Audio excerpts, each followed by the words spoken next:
Are you ready to take action to attain the lifestyle of your dreams? It's a great way to make a lot of money fast. Hey, welcome back, Clever Investors, to the Clever Investor Show. I'm your lucky host, Cody Sperber, the OG Clever Investor. And here in the studio today, we got a very special guest, somebody that I look up to in the creative finance space. His name is Matthew Beard. And if you haven't met him yet, this is your opportunity to learn from a guy who's a deal maker. Yep. You are definitely a deal maker. He's very creative. He's somebody that has specialized in creative finance pretty much from the start. And every single day, I get the honor and privilege of hanging out with him because he is also a tenant of mine. That we're right here. He works right next door. He rented out a space. He's got a big wholesaling operation and a rental operation going on right next door. Yep. And so it's been cool to get to know him. But now you get the opportunity to hang out with Matthew. So welcome to the Clever Investor Show. Hey, thank you so much for having me. I highly respect you, the show, everything that is about, man. Like I was telling you before we even hopped on, like you were the entry point for me into this world, coming in from being a real estate agent to an appraiser. And I remember somebody having a conversation with me one time being like, Matt, the only way that you can make money, the money that you want to make, is you need to start getting paid commission. You need to start getting, like, why not sell the most expensive thing someone can actually own, right? So that's what got me into real estate. And then all of a sudden I was like, okay, well, now being a listing agent, like, what should I be working on? What should I be doing to make money? And then like I started getting your ads. I'm like, okay, what is this? Clever Investor talking about flipping houses with little to no money. And I showed you before, I can even pull it up on my phone. It was funny because I forwarded myself the email, but it's literally, I don't know if you guys can see this, but How to Flip Houses with Little or No Money by Cody Sperber was the ebook that I read that got me down this big rabbit hole of where we're at today. We've done a lot of cool things, cash, I'm so happy that I sold you your first bag of crack. Hey, you did. I've been hooked ever since. Yeah. That's great. That's a milestone. I love that because, you know, for me, and I was just showing you right before we started this, like everybody's got an origin point into this creative world of real estate investing. And 100%. For you, it was a simple ebook, right? You're making commissions, you're doing the real estate agent thing and the appraiser thing. And that's a great business to be in. I never would ever talk bad about somebody wanting to be an agent or somebody wanting to be in the real estate space. I just always challenge that way of thinking, saying, okay, so 100%. You're basically saying to me that if you're just an agent, unless you somehow are scaling a big brokerage or a massive team or playing in the super high-end luxury space, because like, you know, you can make a fortune as an agent. That wasn't me at the time. In LA or something where houses are all $8 million. But what you're really saying, if you're just an average agent, which I think the average agent makes like $50,000 a year on average, which like is across crazy. the country. Yes, crazy. You're saying 3% is my limit. You're agreeing to your brain, your limit, your self-limit is I'm only worth 3%. I was lucky to get 3%. Like I was going out trying to get listings and being like, please list your house with me. I'm brand new. Like all these I'll other do it for 1 point. Well, hey, anything. I remember I listed, I won't even say his name on the podcast here, but I listed like a senator here in Arizona, listed his house and he beat me up. He's like, the best I'm gonna give you, Matt, is 1.5%. I'm like, all right, I need the money. Yes, let's do it. You know? And I'm like, dude, I can't live this world forever. And like 3% would have been wonderful. But I was telling myself at that time, 1.5%, anything, you know? And it's like, that was not going to be the long-term path for me. It wasn't going to work. Well, you know, and it's like, do I want 3% commissions or 30% profits on a, you know, or more? That was the crack that was presented in the book. I'm like, okay, I'm dying over here for 1%, 1.5%. And you're telling me I could get into this and like flip paper, I guess, and make $10,000 on one deal, $15,000, $20,000 on one deal. And I have to deal with I always equate like being an agent as like, you're a psychiatrist, maybe psychologist. Like you have to like constantly worry about your clients. Like they're calling you're you. A babysitter is dude, what it is. Calling you at midnight. Why isn't the house selling?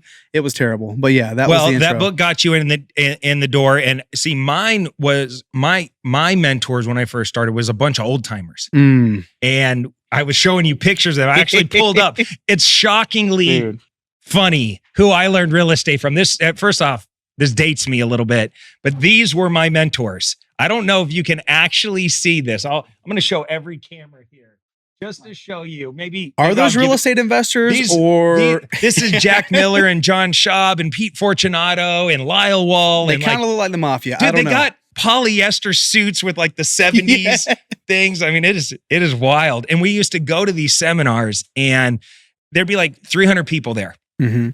and a wooden table in the middle and one of those old school projectors with like the little film. Yes. And it was so freaking boring. And they would just sit there and do case studies over and over and over and over. And I Right. loved it. I couldn't get enough of it. I thought it was the greatest thing ever. Well, just pages and pages of notes, books. You were telling me like their products, they still actually, you were showing me they're still doing this stuff. Dude, like to this day. We went to one of their websites just to see what was going on. It literally said, what did it say? Been doing this. It was like 9 years. Well, not 9. Hold on. I got to go back. It says, ready? Been doing real estate since 1965. Just what's having funny? a blast, dude. I was messing with my kids the other day. I said, I was born in the 1900s. And they just kind of looked at me like processing that for a second. Yeah. Like, God, that sounds so old. Oh, honestly, though. 1965. Well, yeah. I mean, you got these kids, they're 21 in real estate and they're like born in 2002. It's like, what? This is crazy. But you've been at it for a while, man. Like, I just appreciate like all the stuff that you've done. Like, you didn't even know you were a mentor of mine, but like, I learned a lot from you. And like, it largely got me here. That's for awesome. Sure. Well, these guys, what's funny about these old timers is everything that we as current real estate investors do in creative finance, whether it's a subject to transactions, a wraparound mortgage, a contract for deed, most of the wholesaling that we do, anything we do inside of a self-directed Roth, like any flipping or owning or rentals, a lot of the note stuff, all of the cash flow, slicing and dicing of income streams, all came from this group. And it's weird to think that this one little group's transactional engineering and understanding of the tax code and just the real estate laws and just how to approach a deal as a creative finance guy has rippled out to now impacting every single investor that plays the game. And because back then, probably to them, it was only cool to them. Or the people that were in their group. It's like, who else is going to do this? They were stuff? bankers and guys that hated paying taxes. They didn't want to pay tax. They hated the interest rate environment. These were 18% interest rates at a point. And they were like, screw this. There's got to be a more creative, better way. And so they figured out the roadmap that we're now all using. And it just seems so brand new now. And then you see a Pace Morby or a Matthew out there putting out content and stuff around creative finance, and nobody even understands. We're not those guys. Not at all. The origin was way back there. That's crazy. Yeah. And I obviously learned a lot along the way, even though I didn't, I've never learned anything from Pete or any of these guys. Like, I know that the people that sit on their shoulders did, and that's the people that I've learned from. But again, nowadays with interest rates being super high and people trying to figure out how to make money for us, 2023 was like, look, not only can we just not survive, but let's also try to thrive as best as we can because there's so many people struggling, and creative finance was the way to do that. But like, I know so many folks that, again, the people that I learned from had to have come from this same lineage. And there's so many different ways to make money in real estate. And I was like, it came from this. Well, all right. So now it's 2024. Last year was, the word I put out to the world was turbulent. This year is, just intentional, focused, right? Which we got to 100% get everything just dialed in. Your last 5 deals, let's just say, were they wholesale deals, rehab deals, creative finance deals? 100%. So, I think what was interesting about the 2023 market was that I was reading like a realtor.com article, and they were saying affordability hadn't been this bad since like 1985, which is crazy. I wasn't even alive in 1985. So like, okay, that's crazy. And then as far as like active listings that actually sold on the market, it hasn't been this few since I believe it was like 1993. So just crazy. Like 2023 will be remembered as like the year that the market froze. Right. And in 2022, like taking a little step back to the summer where they started raising those interest rates, us as a company, like we were just doing fix and flips. We were doing just a tremendous amount of like wholesale deals. We're selling to hedge funds. And that felt like we were printing money because like they were buying like 95% ARV, just crazy. And then when the interest rate started to go up, literally that same day when the feds announced that they were raising just 0.5%, then I had so many emails from all the hedge funds saying, we're pausing buying indefinitely. We're pausing buying indefinitely. And everybody's losing their mind. And I just had to it took me about a day or two, but I was thinking like, okay, well, in any market, like who is the most affected, right? Up, down, sideways. I remember when I told my family I was getting into real estate, they said, oh, well, that's really good, Matt. The market's really good. There was a little jab in there, but it wasn't anything serious. But it was almost like, hey, you can make money when the market's good, but we all remember 2008. So good luck to you, and I just remember feeling so small, like, man, I don't want to just make money when the market's good. I want to be able to make money when the market isn't good, or if it's going down, or if it's not doing anything at all. There's got to be opportunities, and there always is. So when the interest rate started to go up, just really started to think about, man, okay, well, who's the most affected right now? If we're talking about not a lot of buying activity on the retail side, because I'm a retail guy, it's really starting to get into the commercial stuff now, but like, that was the world that I got into, which I feel like a lot of investors kind of start there. But that was my world. I'm like, okay, well, as the residential side, single family, who's the most affected right now by the rising interest rates? And for me, the conclusion was anybody who needs to sell their home, like not just wants to, but needs to. So the same people that are going through foreclosure or probate, divorce, whatever, relocation, 95% of the time they go get a real estate agent, right? When someone needs to sell their house, they normally get a professional to do it. So it's like, okay, well, there's a good chance that these people who have not a ton of equity, they have their properties listed on market, there's a good chance that, the only solution for them is going to be something on the more creative finance side, because they definitely need to sell their property, or else they've already raised their hand. How are they going to be making 2 mortgage payments, 3 mortgage payments, or whatever? People starting to fall behind. So we started going more towards, all right, we're going to work with on-market listings, start working with real estate professionals, bringing this creative solution to the table. And from there, that's how we built our whole entire business in 2023. I've personally purchased, it was right under 15 million in real estate, but it was all single family, and like now looking at this year, I'm like, all right, I need to be more efficient. I'm gonna start buying some multifamily stuff. But like at that point in time, I was like, okay, well, not only can I put this deal together, and if it works for me, right? Let's just say a $300,000 house, they owe 280. They're not going to walk away with any money if they sell it on market. If this deal works for me and I'm able to structure something that just makes a ton of sense, it also works for thousands of other investors who want to build their portfolio this year, right? Not people who are waiting on the sideline, but if you want to buy, like Burr basically died because of the interest rates. Yeah. If you want to buy right now, this is the way to do it and build your portfolio.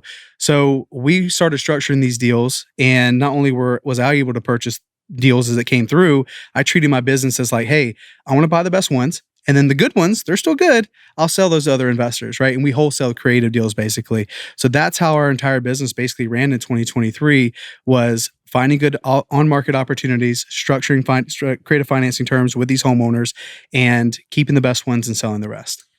So what I'm hearing is you pivoted, right? You're nimble, which you got to be. And you leveraged real estate agents that maybe were struggling with their listings a little bit. 100%. And it was like, hey, let me come to the table and be another tool in your tool belt. Now, did the real estate agents still get their commissions? Oh, yeah. So like the way that we structured these deals is always like, how much money do I need to come to the table with, right? And what you have to have is 2 willing parties.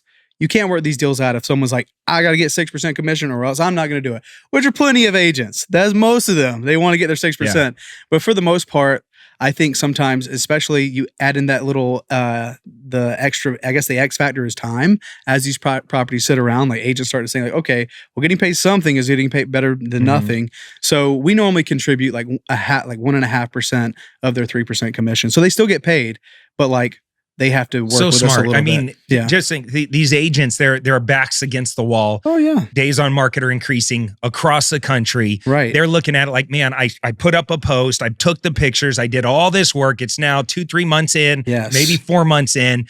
Properties never took that long to sell. And now all of a sudden here you come and you say, listen, I'm going to be like a plan B. Right. For you. Bring me in when ready. Yeah. But I'll make sure you get paid at least something. Yes. I'll be your backup plan, and we're going to do, but I need you to understand that we're going to approach this a little creatively, because the only way I could afford to pay the price that they want is if they let me either take over the financing that's already in place, or guys, I think Cody has done this before. Yeah. I'm just pulling it out of you. So that way anybody listening. Yes. That's because I want them to start to visualize exactly like if you're sitting there struggling, how am I going to afford to buy leads or send a direct mail or use Cody's AI software and all this crazy stuff, and you don't have a lot of resources? You got to be scrappy. 100%. And it's like, you can get a list of all the real estate agents with active listings over 60 days and just start building a relationship with them. And it's all about the approach. It's like, let me be your plan B. Exactly. And so that's how that was like your main source of source. And it's like, again, not to take advantage of the situation or anybody. It's like, no, legit, we have to be at these numbers to make this deal work, and we want to get you paid. And more importantly, like I saw it as more like, hey, look, finally, as a buyer, we have leverage. we didn't have leverage forever. You know, like when I got into this in 2018, 2019, properties are flying off market. COVID hit, and it was even more. It was crazy. Like as a buyer, like literally you call an agent and be like, hey, you got anything that I could potentially buy? No, kick rocks. I have millions of other investors who want to buy properties. But when the interest rates started to go up, finally as buyers, we had leverage. Are you saying you're now the hot chick walking into the club finally? Finally, dude, we're the hot chick Finally, walking into the dude. club. You know, it's like the shift between a seller's market to a buyer's market is just slowly starting to happen. Yep. Okay. So, and the other thing I heard that was really smart is your back end buyer shifted from just rehabbers, which were buying the majority, Right, or funds that were holding on to it, over to we're going to focus on landlords that get the creative acquisition purchase. So you would say, would you tell the original seller that you're going to wholesale this creative deal? 100%. You're disclosing everything, letting everybody know. Oh God, yes. And that way on the back end, you're telling your buyers, hey, you're going to pay me some fee for putting this deal together, but you could step right in and I'll assign you my rights to this creative deal. Yeah, 100%. And like that's very important with these types of deals, because when you buy a creative deal, you're not buying it today. You're not selling it in 60 days. You're keeping this thing for 10, 15, 20 years, as long as you possibly can. So I think all parties need to understand the risks that are involved, but also like the way that we tell the sellers and the agents, say, look, I try to buy as many as I possibly can in our small little company over here. But if it doesn't work for me or I've bought too many, I definitely have hundreds of other investors who want to buy the same exact deal, right? So we disclose to them like, look, if I'm not going to buy it, we will let you know if it's not me and it's someone else. And like disclosing that you are assigning a creative deal is probably the most important thing that I see many people get wrong.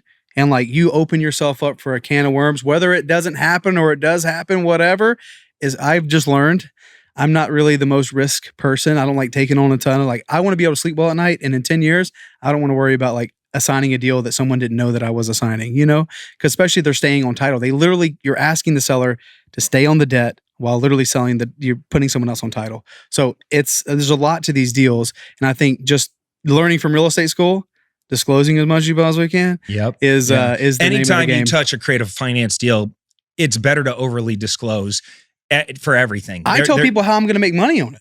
Yeah. You know, like, and then I hear people like sometimes in my Zooms and stuff, people are like, why did you explain to them how you're making money? Because it's important they understand that in 5 years, when this property, if it appreciates, that's my appreciation, not theirs. Yeah. I tell every seller, I am a for-purpose investing company. And they go, what does that mean? Yes. And because that's a weird way to say it, right? I say, listen, I'm not nonprofit. I'm not for profit. I'm for purpose, meaning a portion of all my real estate proceeds goes towards animal conservation. But I always make a profit. Yes. And so I am going to make you an offer that's going to make me a profit. My profit goes towards a good cause and it helps me live the lifestyle of my dreams. Yes. Now in let's take a step back. That was all of 2023. Are we going to continue doing that in 2024? So I think an interesting pivot that, just seeing like for me, this approach doing creative financing was to survive the market shift and also make some money doing so, right? We weren't making the money in 2023 like we were printing money selling deals to funds, right? But again, for me, I want to be in real estate for the rest of my life. So this was the best opportunity at that point in time with the resources we had. And I think what's interesting, they haven't even dropped the interest rates yet, right? And buyer demand, it's already like, I don't know, I can't give you guys a specific number, but I know active listings right now are getting full price offers.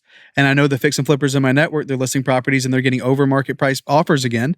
So I think it's an interesting time because I think people want to be more optimistic about the market. Like last year was like doom and gloom. When is this ever going to end? When are they going to stop raising interest rates?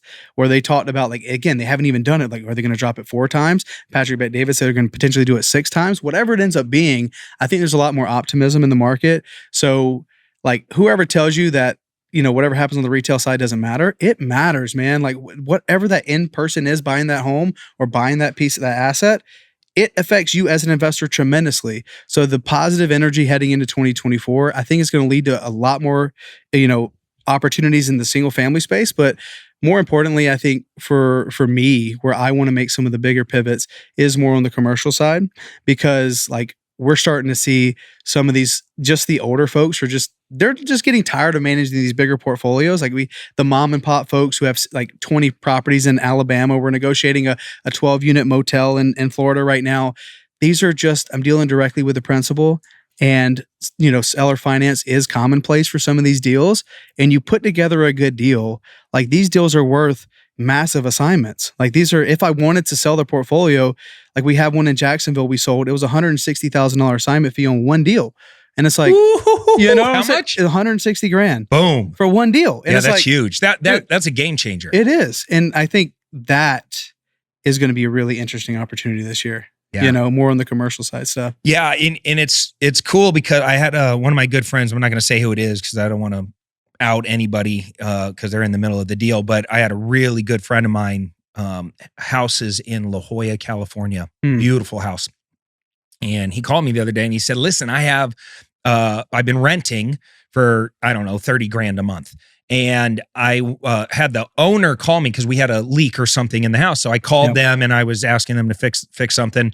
And the owner threw out like, hey, I don't know if you'd ever be interested, but on other properties I've actually sold seller finance. And he goes, but I don't know what to do. I don't even know what that means. And I said, oh, this is amazing. Like, what a great opportunity. And he said, well, how should I approach? I said, really simple. I said, first off, first question you ask is, how much do you think you could sell this property for and put in your pocket in its current condition without making any repairs after you pay all the realtor fees and everything? Get the owner to commit to a number. Because if that number is 10 million, let's just say, okay, these are real expensive properties. Yeah, for sure. On the 30 cliffs. grand in rent, I'm going to assume. Yeah, these are mansions in La Jolla. Yeah. And so get them to commit to a number because that's the give that we're giving to the seller. We're always trying to pin them in like, what do you think your house is worth that you would put in your pocket after all expenses if you sold it today on the open market? Yep. And if that number is 10 million, then right behind that is like, okay, so if I was able to get you the 10 million without having to do any of the repairs no, let me back up.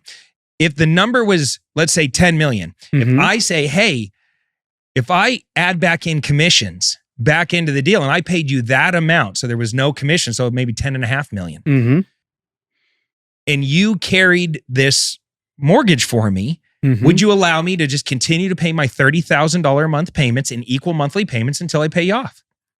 Oh, right. It's just a great position, right? It's just like, hey, I'm already paying 30 as a renter. Right. Let me just continue to pay that 30, but now all 30 goes towards principal only payments. And he goes, okay, so what happens if she comes back and says, well, how much are you going to put down? I say, that's a great question. I said, if she asks you to put any money down, you just say, well, I would love to put money down, but I'm nervous of the economy. I'm nervous of the market and the house needs some work. How about this? Instead of me putting 100, 200, 300, 500,000, whatever you're going to ask me to put down, what if I commit to putting that into the house and make all the repairs? That way, if anything ever happened and I had to give you your house back, you'd have a nicer house. And see what they say. And he goes, like, I could feel the light bulb starting to go off. Like, it was like, oh, wow, I could do that. It's like, of course you can do that. That's the beautiful thing about creative finance. Well, what if she wants an interest rate? I said, oh, that's a great thing. So you just go back and say, well, what interest rate would you like me to give you? And if she says, or the owner say 5% or whatever, you just say, well, I could pay you that, but that would increase my payments and give me a little bit of stress on my cash flow. And I really want to keep it to the $30,000 I'm already comfortable paying. And I've been paying that for a long time. So I just don't want any issues. What if I just increase my purchase price by a couple $100,000? Would you be okay with me doing the interest kind of baked into the purchase price? Wow, I could do that. It's like, yeah, you could do that. And then the last piece was, I said, how old are these owners? Oh, they're like in their, like right around 60 years old, like early 60s. I said, well, if you do a 30-year mortgage, they're going to be dead, by the time you're done paying. So if she has heartburn or they have heartburn about the length of the payment, you just balloon it at a certain point. Right. And he goes, what's a balloon? I said, just you're like negotiating this whole deal for him. I'm like, you try to say 15 years, like start with the big number, 20 years, 15 years, and then work your way backwards if they say no. But okay, in 15 years, I'll refinance and cash you out. Would that work for you?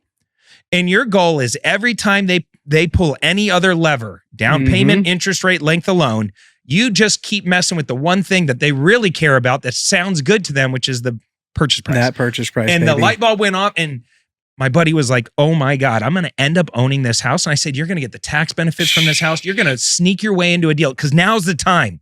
Yeah. Now is the time. I'm actually working on buying my own primary residence the same exact way. I will never go to a bank, put 20 or 25% down, jump through 50 billion hoops as an entrepreneur running 6 businesses. Heck no. Signing all those personal guarantees.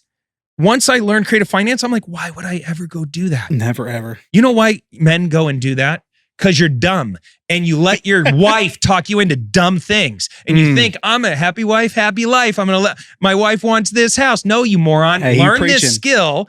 Tell your girl, no, I'm going to go find us a deal that will allow us to get in with $0 out of our pocket. And I promise you, after like a few months of us living in this other place, you're going to forget all about the little dream home that you thought we had to have because our bank account's going to be flush. And when the world goes to shit, we're going to be sitting in a great position. Right. That's our job as men, to be vision casters, right? You got to stick your foot down. I mean, I personally just went through a refinance myself, and just the amount of headache. I'm like, this is a reason why I don't own any other properties like this. It's the worst thing in the world, you know? So that's crazy. So you helped this guy negotiate basically a $12 million property on seller finance. Yeah. And it was cool. And he go, what do I do next? And I said, where'd you leave it? Oh, she's going to call me back. And I said, then you let her call you back. You're not chasing this deal. No. In fact, I would do the opposite. I would just keep making her come to the table to try to solve your gap, your problem, by saying, I really want to do this and my family would love to live here, but I'm scared. Because when you're scared, it's not a negotiation. When it's scared, it's a solution.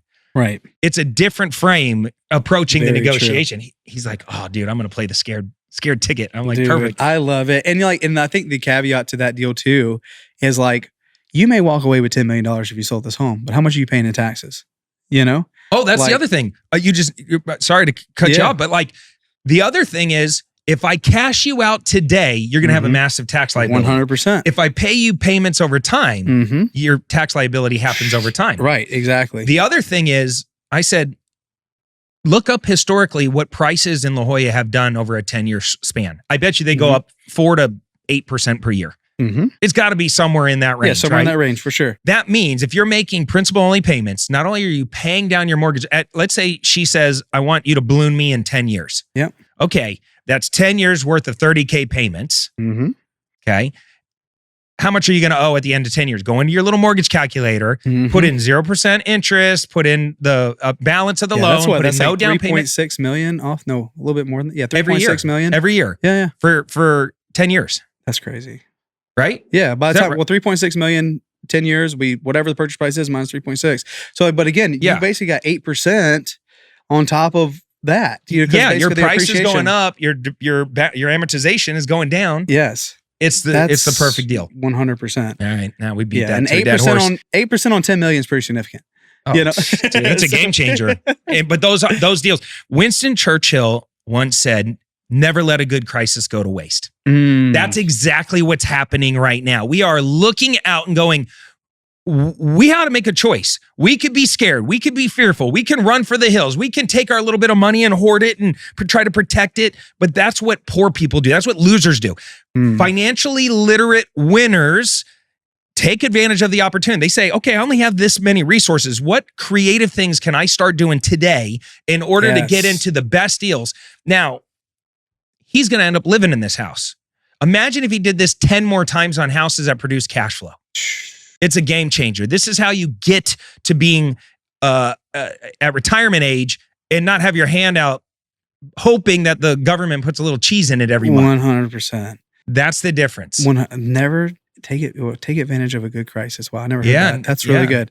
That's really, and again, that price point for this house is like the same kind of price point you would be dabbling in multifamily or commercial. So like you could see how that could turn into a lot of cash flow if you're able. And like it's also pretty commonplace at that kind of price that seller finances is like, oh yeah, that's normally the way people do this because like it's tough to get bank loans on these types of properties. And I know this is a little counterintuitive, but that's good debt. Yeah, he is stepping into good debt. Bad debt is you going to buy a wave runner.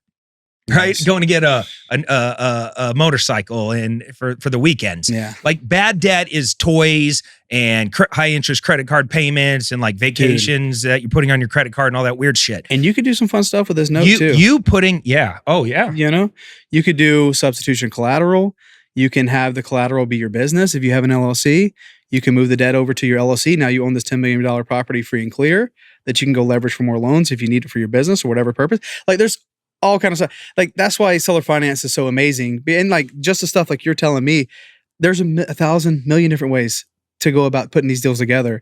But as an investor, or even like this is an opportunity for him to become an investor by putting the deal together. Because basically the seller is giving you $10 million to buy their house on a note. And it's you can decide what you want to do with that note and what clauses you want to put in there. Substitution collateral, always being able to, the permanent subordination clause, like other things to put in that note to make it even more infinitely valuable. So like, that's a whole nother conversation, but like it can go down a rabbit hole there. So many of our listeners reach out and they ask us how they can get involved in my actual real estate deals. Our investment firm specializes in finding deeply discounted properties, acquiring them, renovating, stabilizing both single family and multifamily properties all over the United States. That's why we're so excited to share with you clevercapitalfund.com. Now, if you have some investment capital and you want to deploy it and receive double-digit returns backed by real estate, then visit our website and see which fund is right for you. We have both equity funds and we have debt funds where you just get paid out every month like clockwork. All you got to do is visit www.clevercapitalfund.com today to learn more. All right, this big ass deal you did, 160K profit. Was that one of your biggest deals you've ever done? What's the big boy deal that you've ever done? I think when we were selling to hedge funds, my biggest assignment to a hedge fund was like 95 grand. But nice. But they were just more consistent, and I think this one that's 160 grand, 100% is my biggest one-time fee. I bought a foreclosure here in Phoenix back in like 2019, and we bought it for like 220, sold it for 420, but like it was a flip, and that's 100% the biggest assignment. But it came from, again, a guy, he's getting older, he has 25 properties, this is his first 8, so I'm looking to buy the rest of them. But it was like in a historic district, and he knew that they needed some work, and he wasn't the best at keeping the paper, so he had like, here's my leases from 2015, and he 100% just tired of dealing with the properties, and they need work. So it was a good value add for the person in coming in to buy the properties. Not something for me, but definitely something for whoever like wants to buy more properties in the area, for sure. Are you managing all your own rentals and oh God, I tried. And it was not good. It was a shit show for sure. I have a guy, his name's Frankie in the office. He helps me manage like the portfolio because too many things are falling through the cracks. And we have Hemlane. Brian actually put me on to Hemlane. That's like an online like web-based service. They handle like applications and stuff like that. But no, I do not do my own management. It's a pain in the backside. Yeah, my favorite thing to do when creative finance, my favorite thing to do is a creative finance deal on the front end, on the acquisition, whether that's a sub-2 or wraparound mortgage, and then a lease option on the back end. That's always been my go-to combo. Yes. I like it because I retain ownership. Now, if I owned my rentals free and clear, I would, and my friend Brett Tanner did this. You know Brett? Oh, yeah. Okay. Brett Tanner did this. He had been purchasing rental properties for so many years that he ended up with like 100 rentals, and he paid them all off, right? He was smart. There's a snowball technique that old timers taught. And I always thought it was really great. Essentially, the model looks like this. So picture your first house. You go and you do a creative finance deal on your first house. You get in, now you have, let's call it $500 a month in cash flow coming in from this little house. Okay. Then you go and you buy your second house. Okay. And maybe you had to put, a few $1,000s to get in the first deal. But now you got $500 a month coming in. And then you go buy a second house and you do the exact same thing again. But instead of living off your $500 a month in cash flow from the first house, you take the first house and the second house that you did and all the leftover cash flow, and you pay not only the mortgage of the first house, but you make an extra payment with all the cash flow. Then you go do it with a third house, and you keep getting in with creative finance deals, and you keep diverting all your cash flow. Let's say you end up the principal. Let's say you just take all, like, at the end of like 2 years, you end up with 10 houses in your rental portfolio. Instead of touching any of the cash flow of all 10, you take all 10 and divert them to the first houses, and you make an extra payment. Now you pay off the first house in like 5 years. Right. 6 years. So if it's like $150,000 house, you're able to pay that whole house off in like 6 years because you have so many extra payments coming in that you just pay it off really quickly. Once that's paid off, now you just divert everybody to the second payment, but it starts to compound because now the first house is free and clear. So instead of making $500, you're making $1,500 or $2,000 a month in cash flow. And it just starts snowballing. Crazy. By the time you get to the fourth, instead of the second house taking another 6 years, the second house only takes 3 years. Right. Then the third house takes 1 year. Then the fourth house takes 6 months. And it's just like you start, wild. like the cash flow just starts going boom, boom, boom, boom. Now those numbers might be a little off with the amount of months. I'm explaining the concept. The concept is the snowball technique. That's true investing. He did right that. there. I like and that. I thought it was really brilliant because then he ended up with 100 free and clear rentals. Right. And you would think that's good enough, right? For anybody who wants to live a great life. If you have 100 rentals, all owned free and clear that are making, let's say $1,000 a month, how much do you have coming in every month? Yeah. $100,000. Yeah. You could do a lot with 100,000. Mm-hmm.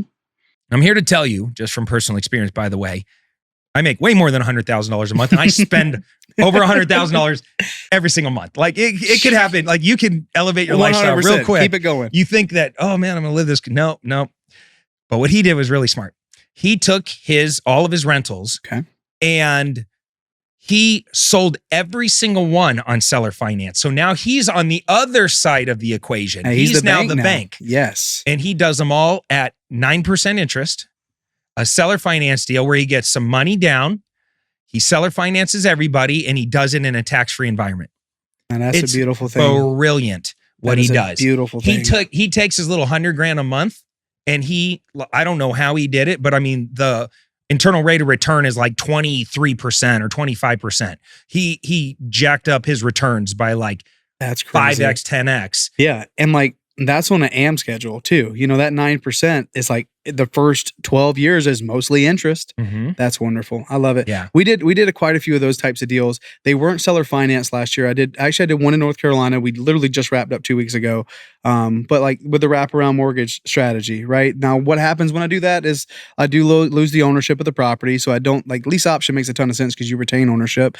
But some of these properties where I'll never go, like I have one in Winter Haven. I got one in Bessemer City, North Carolina. I have 7 in San Antonio. Like I'm not really going to go see these properties, nor do I want to build a portfolio there.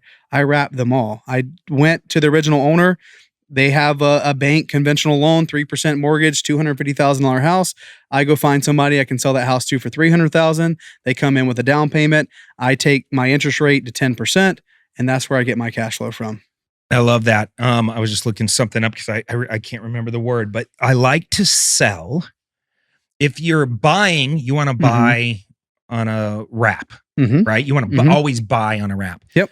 But when you sell, you really don't want to sell on a wrap. You actually want to sell on an agreement for sale or a contract for deed. Yep. Mm-hmm. And the reason is if the buyer stops paying, in order to get your property back, instead of having to foreclose on them like you would if you wrap a mortgage, it's a new mortgage. So you are giving the buyer a new mortgage. Yep. You're the bank, and you're just wrapping the underlying loan and giving the buyer a new mortgage. But if you sell on a contract for deed or an agreement for sale, now instead of having to foreclose on that person, and I was trying to figure out what the word is, but it's like you file it's like a redemption or I forget the legal term. Maybe it'll come to my mind. But you can essentially take it back a lot faster without having to go through the foreclosure process. Honestly, you know how I learned this? This learn is so fucked up. Tell me. You never want to buy on an agreement for sale if you can avoid it. We bought a property in like Kingman, Arizona, on an agreement for sale. I don't know why we did it, but somehow it snuck in there and we did it. Sure. We were buying so many of these little houses in these tertiary markets. Every month you come in and be like, okay, yeah. Yeah, and me being me, I'm not like on the front line. So I was just like, oh, we bought 4 more rentals today? For like, sure, that's nice. cool. And we bought this property on an agreement for sale. And when you originally purchase, you set everything up in like a servicing company. We set it all up, right? Well, the servicing company would send us an invoice, like a mortgage coupon every single month. And they would do this month after month. Now it's been like 13 months since we bought it. All of a sudden, we were making our payments like clockwork and we never thought anything of it. But all of a sudden, we got 2 payments back. And it took 60 days before we finally got them back. And we we're like, that's weird. Why did they send our payments back? That doesn't make any damn sense. And all of a sudden we call them up and they're like, oh, well, what happened is the original bank reassessed the property for new property taxes, and the property taxes went up by like $13 or $12 a year. And because your check wasn't the exact amount, we couldn't cash it. So we had to send it back to you. So you need to increase the check by 12 or 13 bucks and then resend it. Right. What we didn't think about though, so we did that. What we didn't think about was the original owner that sold us the property on a contract for deed all of a sudden gets notified from their bank that they're 60 days late. This lady lost her fucking mind. Black lady calls, she was pissed. Who the fuck you think you are coming over here fucking up my credit? I can't get my new apartment now because you fucked my credit. I was like, oh hey, no. That's Kingman, baby. That's Kingman. She was pissed. And we were like terrified because we were like, we didn't miss a payment. We didn't miss a payment. And then we realized what was happening. And we're like, we're so sorry. She goes, sorry doesn't fucking cut it. Like now my credit's getting a hit because I'm 60 days late. Dude, oh my God. And we said, we made the payment, they cashed the check, everything should be good. She goes, you need to write a letter to the mortgage company explaining what happened. So which we did. Right. And we had to write a letter to her new apartment building that she was trying to explain and convince them to let her get her thing. Oh my God. And the worst part about it is it didn't work. So she had a friend that was an attorney, and the attorney calls us up and says, I just want to let you know we're unwinding the sale. And I said, you can't unwind the sale. What are you talking about? We own the property. They said, per us selling to you on an agreement for sale, because you missed the way I think it's like a redemption or something. Sure. The way it works is depending on how much money you put down per Arizona statute will determine how much time frame you have to fix your mistake. And because we put little money down, we only had 30 days to fix the mistake. And because we were at the 60-day mark, they legally could take the property back, and there was nothing we can do. All they would have had to done is go down and file some paperwork. The property would have gotten taken right from underneath us. So all the money we put down, the money monthly payment. No. The worst part is we lease optioned it to a back end tenant that was in there. So we would have had to break the lease, deal with the tenant, refund all the money, relocate them. This lady still would have been pissed. We would have lost 100% of all the money we put into the deal. Thank God we were able to cool everybody down. Hallelujah. Get the thing back on track. We paid the lady a little extra money. We said, look, we're going to take care of your apartment. We'll take care of your credit repair. We'll take care of everything. This is our mistake. We had no idea that our stupid payments got reset by the tax assessment. Now we learned. That's what I'm saying. They don't teach you this in school. From that point forward, we would always go into and have a login for everybody's banking account. And we would go in there and set up automatic payments, not through a servicing company, to automatically pull out of our account. And we made sure that every month we went through every single one of our rental properties and made sure that the payments were the right amount. So it was like a new checklist. Right. New thing. Payments. And honestly, like I was saying, they don't teach that to nobody. Like you learn that from experience. And like, I just feel like, especially in the creative world, when it comes to this kind of stuff, no one talks about it. And I feel like it's just a wild, wild west to some degree. People are putting these deals together wrong, and they're going to have to pay the price down the road, So like, I love the strategy though of buying on the wrap on the front end, because that way you can control it. Because guess what? When you bought that property, it's got a new assessed value. The taxes are probably going up. You don't take that into account because we buy a lot of creative deals like, the PITI is this: principal, interest, taxes, insurance. You don't bank on the taxes going up, and taxes have a tendency to go up over time. So, like just definitely something to take into account for. Like, yeah. And I personally have a house right now in Maricopa, right down the road, where she's gaming the system. I wrapped it to her. I bought it. It was a foreclosure. I gave the original seller. They were getting divorced. So yes, you can still buy a home sub too, and the couple is getting divorced. Take some communication to do so. But I gave the ex-wife a 20. I gave him 20, And then I just took over the payments. Right. And then I'm like, okay, cool. Now I have this mortgage. I'm going to go wrap it. I wrapped it to someone for 9%. She came in with $75,000 down. Thank God. Cause I borrowed that money to fund the deal. And then she's been in it for like a year. And then like over the last 6 months, she's been going like a month or 2 or 3 months without paying and then pay it all at once. And then I'm like, hey, are we making the payments? And now she has like her attorney friend. And she's like, look, I don't have to pay for 90 days until you can file a notice of sale. Like as if someone's in her ear chatting her up on gaming the system. And I'm like, so I had to get my attorney involved now, but that's a lesson to be like, okay, well, I just learned so much from doing, like, I'm not a big like course guy, you know, like I learned by just making mistakes and stuff, but like what you're saying with the agreement for sale would have saved me so much time with this lady. Cause I would already been able to get the house back. Cause I'm making that payment. Yeah. And you would be able to keep all 75 grand. 100%. Yeah. So it's crazy. Well, all right, let's get a little personal. Mm-hmm. All right. Let's do it. Are you Let's sure? do it. Please. You're raw? You're honest? Please. Yes. All right. I'm So ready. how are you feeling as you're navigating right now? Are you scared? Are you excited? How's your family life? How's the health? Like, and the reason I want to bring this up is a lot of us get into this business because we want to make a lot of money, right? And we do. That was the reason. We start cracking the code. We get a little success, and we get excited. And we start leaning in on it. But at the end of the day, it's hard work. It's 24/7. People don't survive in this business that aren't all in. This isn't a dabbler's business, especially in this economy. Yes. So, you know, I've been on you about your health. Yes. Right. Ever since I met you. Yes. I've been on you about your health. I'm like, come on, bro. We got to go. First time I ever met Cody in person, I was starstruck, fanboy. But like, as I was sitting there, you know, just like we're getting ready to do this live stream, Cody's like, so what do you got to do to get you to lose weight? I'm like, oh. But for real, like I needed that because like, dude, I went out, I got myself a nutritionist. I weighed in this morning, 29 pounds down from my highest weight. So we're picking That's what I'm talking about. Yeah, because like, look, man, I let myself go tremendously. You know, I got into like, and then maybe it's my own limiting belief around like, whenever I was in the best shape of my life, I was the brokest in my life. You know, because I couldn't really afford a bunch of food and I was working out like twice a day. I was a personal trainer. I ran a half marathon in Sedona. So like I was in good shape. But then like, I was like, dude, I'm in great shape, but I'm married. We're living paycheck to paycheck. I was broke in 2018 when I read your ebook, you know? And I was like, well, never again. I'm taking ownership of my financial future. I can't tell you how many times I took a screenshot of my bank account being in negative. I'm like, never going to do this again. Never going to do this again. And it wasn't until like I decided to just be fed up with my own shit that I was like, all right, I'm going to make this happen. And I let everything else basically, I'm really obsessed. When I pick something to do it, I get super duper obsessed about it. Anything in my life. But like with real estate specifically, I stopped going to the gym. I stopped doing the little things that I was doing, like, you know, training for the marathon and doing the running and stuff. And like, yes, the business started to be successful because you take that energy and you put it towards anything, man, and you can be successful.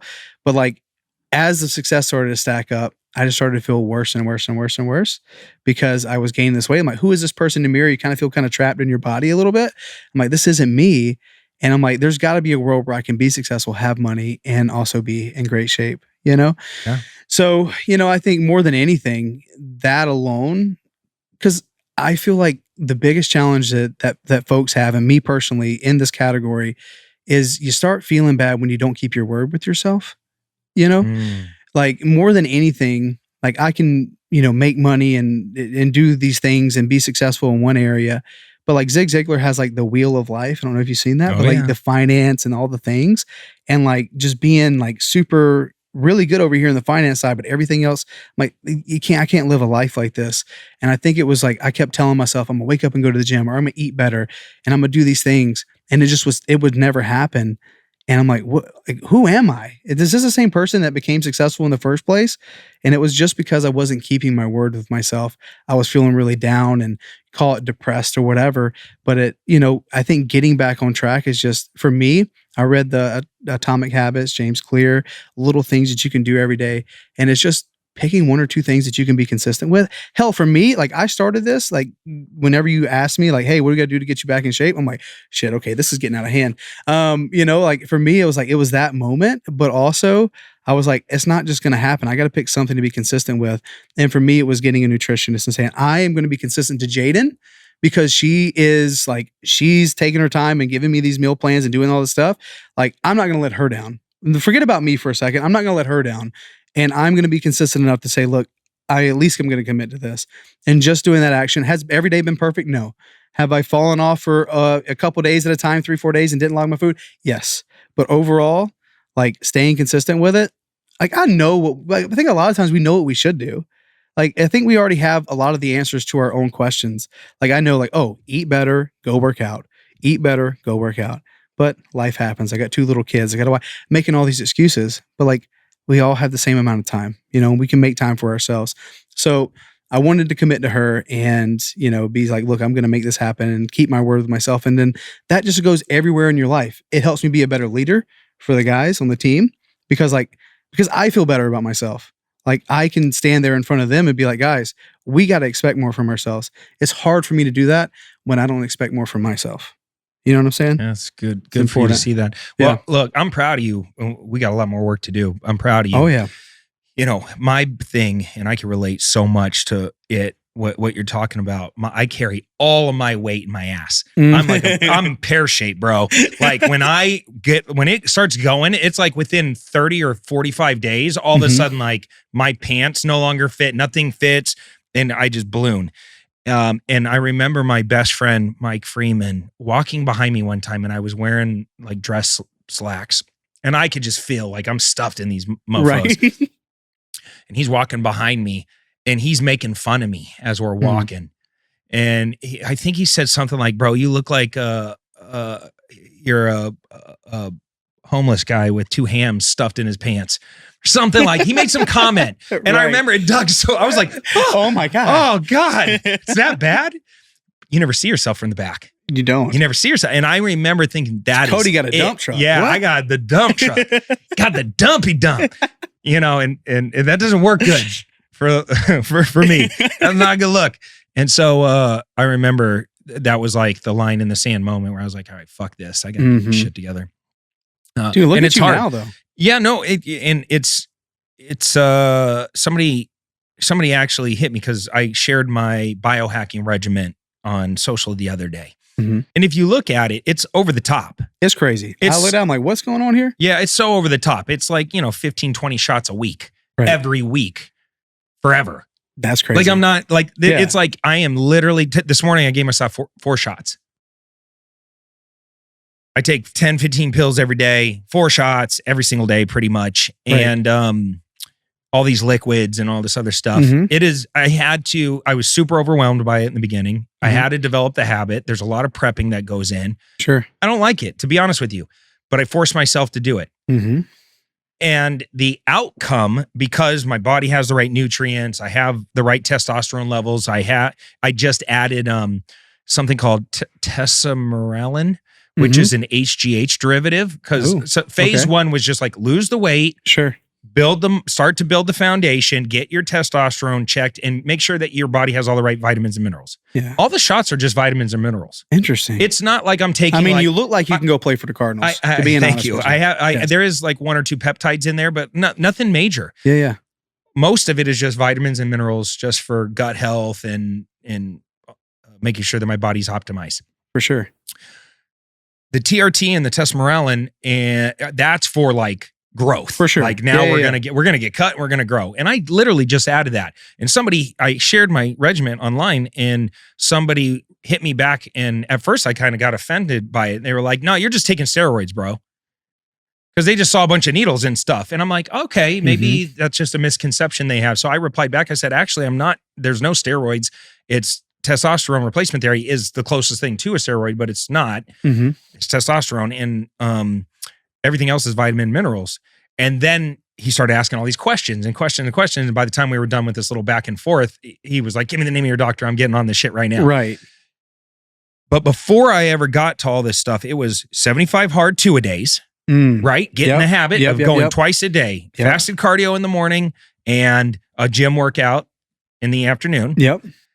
And doing all my vitamins, minerals, and my testosterone levels. Beautiful. That's it. And for 2 years, I put in the work. It took 2 years to get here.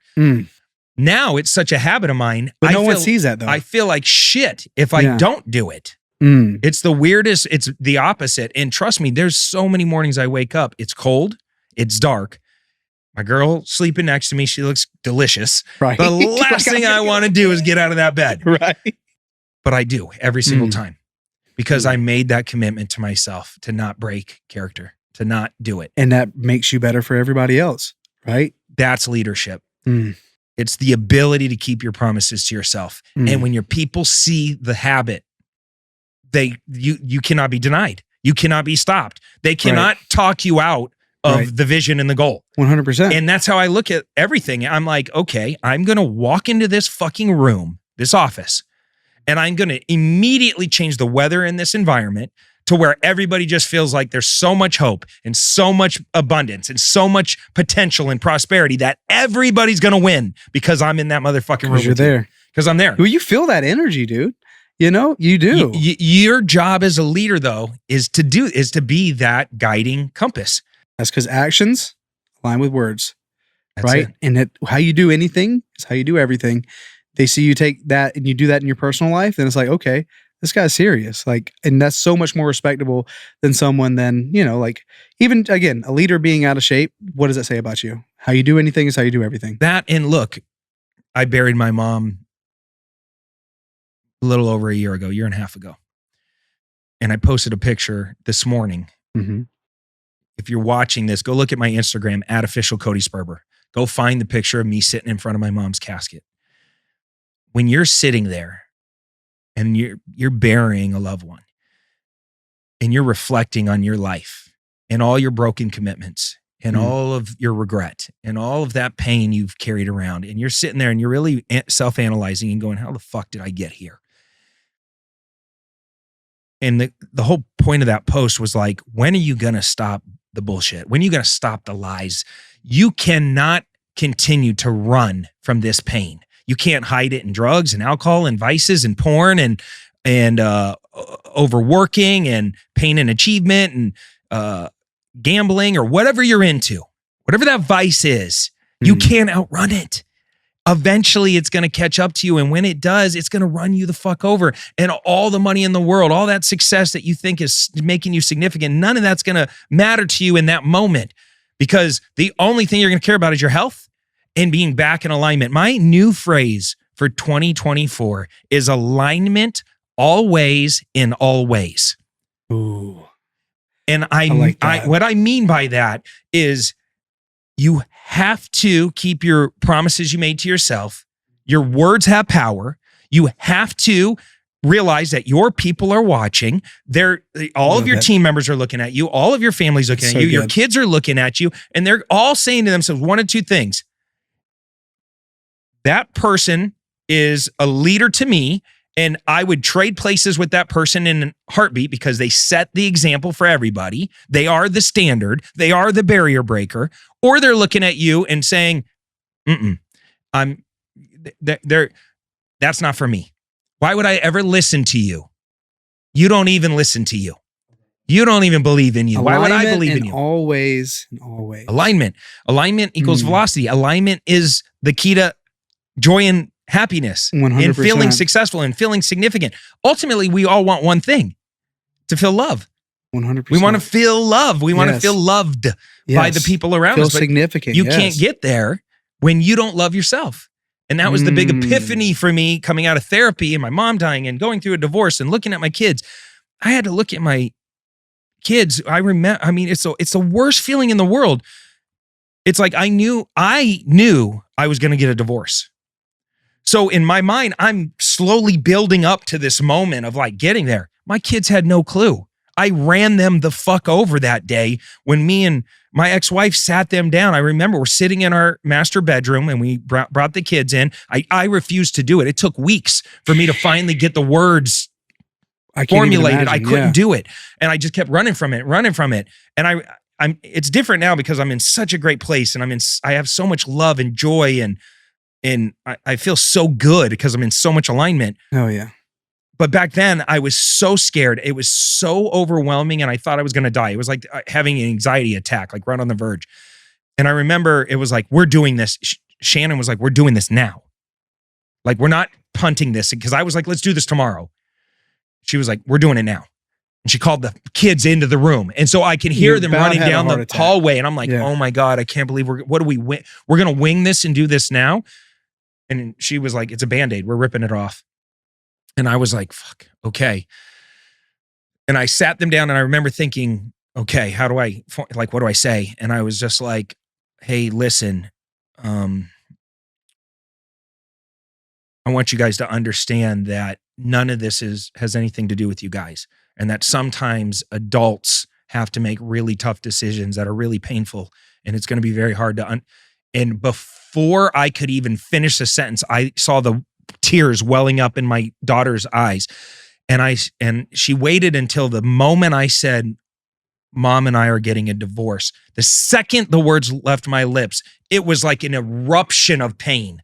It was like this explosion. She lost her mind. And my son started crying and she's like hyperventilating. And my son is now crying and freaking out. Like, why? What did we do wrong? Any divorced parent that had to go through that will be able to relate to that moment of just how awful it is. And I put myself in that position. All of those years of being out of alignment and just hiding my pain and achievement and making all these stupid choices that just drove me further and further and further and further away from being dialed in with my family. And I knew every time I made the decision to stay at work a little longer or to focus on the next project or to lie to myself to say, okay, I'll when we go on vacation, I'll shut it off, and I'll pay it. But I knew I was lying to myself. I knew I was just running from the truth. And it always catches up to you. And it was there the whole time. And once it does, you have to make the call in that moment. And to see your children, like before having kids, I couldn't imagine, I still can't imagine the conversation, but like, my parents were divorced, but it happened while I was like 3 years old. So I don't really know any difference, but like I can't imagine to see like their face and the, like what they're having to go through. And you're like, oh my God, did I do this to them? I didn't have this conversation with them, but like you did it though. And after you did it, like did you feel the relief? Or? No, I didn't feel relief. I thought I was going to die. It felt like 10,000 pounds was standing on me. Like it was the worst feeling in the world. I thought like, how can I'm Cody Sperber. I don't lose. But I was losing everything. I made a commitment in that moment that I will never disappoint her again. I looked in my daughter's eyes and I just said, never again. You will watch me become the man that you deserve to have as a father. You will watch me put in the work. You will watch me lose the weight. You will watch me connect spiritually. You will watch me step up as a dad. I will be the world's greatest dad. I will be present. I will be a great protector. I will be a great provider. I am going to treat your mom better now than I ever have ever. You're going to watch me earn the respect back of this family through my actions. No more big talk, all actions. And I don't care if it took me 2, 3 years, 5 years, 10 years. I was going to set the standard that I will be the greatest divorced dad in the world. I will be the best co-parent on planet Earth. I will be the best ex-husband ever. I will be all of those things. And I was going to do all that, not just for my kids, but for my future partner that I knew was out there somewhere in the world. And I said, I will never again show up as a broken man. That I'm going to show up as the man that is worthy of a powerful woman. I love that. Because a dialed in woman isn't going to be into some rich dude who's off track, all conceited, focused only on money, totally neglects his family, totally neglects his health, totally neglects his spiritual side, isn't connected with his friendships, but he's successful. Right. An OnlyFans chick is going to be attracted to that guy. You know what I'm saying? Like, yeah. I could go get some action, but I'm not going to actually find a dialed in woman. That's so good. And so I started putting in the work right then and there. And greatest power moves I ever made. And being a broken man, as in like, I think, and even I've even found myself in this of like making money and justifying my actions around being successful financially, but then knowing that there's so much to work on, like my health and other things. Like, how can I be a better husband? How can I be a better dad? But like going back to like, look, because for me, when I first got into real estate, I was with being obsessed.